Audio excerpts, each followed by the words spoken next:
Aujourd'hui, vous ne faites pas grève, vous n'êtes pas en train de bloquer Aujourd'hui, je viens quand même travailler. Néanmoins, je ne suis pas contre eux puisque je soutiens complètement leur but contre la loi El Khomri. Les médias et puis le gouvernement essayent d'enfermer justement la contestation en disant que c'est la CGT contre le gouvernement, alors que c'est totalement faux.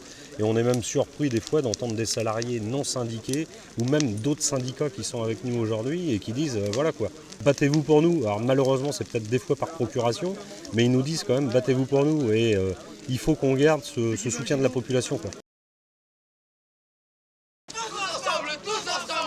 Là, c'est vraiment que le bassin nazérien. Donc c'est franchement énorme, quoi. Il y a tout le monde, quoi.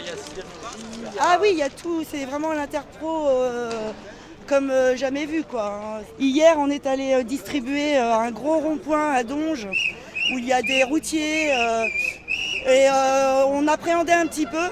Et ça a été que des encouragements, vraiment loin de l'image que veulent véhiculer les médias. Je pense que la manifestation d'aujourd'hui montre bien que le mouvement est loin de s'essouffler. Encore plus de 4000 personnes à Saint-Nazaire, une grosse manifestation avec des coupures ciblées sur la zone commerciale, des coupures d'alimentation électrique. Donc on voit bien que le mouvement est plutôt en train de se propager et de prendre de l'ampleur.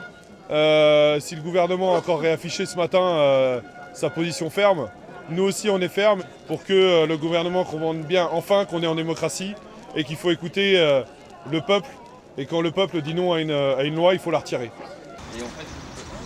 C'est bon pour le blocage les gars? Vous avez pas besoin de pneus, trucs comme ça, vous dites si vous voulez qu'on ravitaille. Et on est content de vous ravitailler avec nous dans le blocage. Qu'est-ce que tu dirais aux gens qui trouvent que les actions sont peut-être trop radicales?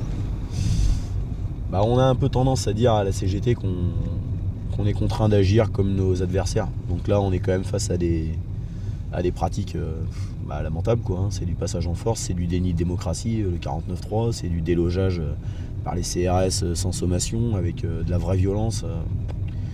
Donc c'est clairement nos droits fondamentaux qui sont attaqués avec violence. Et donc forcément que nous, derrière, on ne défendra jamais la violence. Mais oui, on agit de manière forte et on pèse sur l'économie, on met certains foyers ou certaines personnes sans doute en difficulté en ce moment, mais malheureusement avec des voyous, il faut qu'on commence à se comporter, pas comme des voyous, mais avoir des prémices d'approche un petit peu plus radicales. Ouais.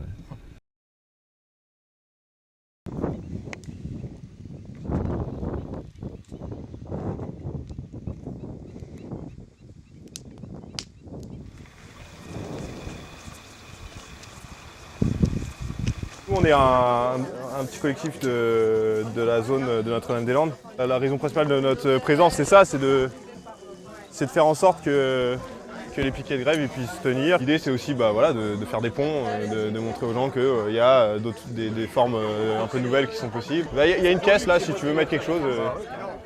Il y a pas mal d'entraide. Je vois hier, on a su que la police était pas loin. Et il y a 300 personnes qui se sont déplacés justement grâce un peu aux réseaux sociaux.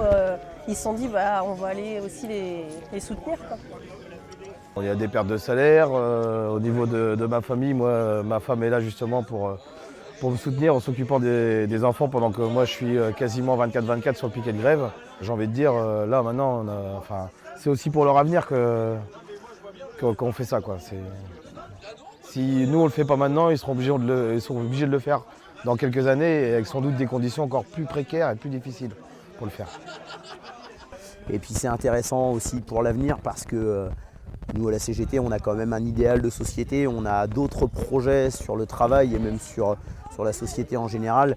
Et je pense que cette victoire là qui nous attend elle va être importante. Ça va montrer que le syndicalisme c'est le moyen aujourd'hui de réussir à lutter. Et donc pour moi l'outil qu'est le syndicalisme il va reprendre de l'ampleur, il va reprendre en fait justement de la force parce que les gens vont comprendre qu'il n'y a que par ce biais que ça peut fonctionner aujourd'hui.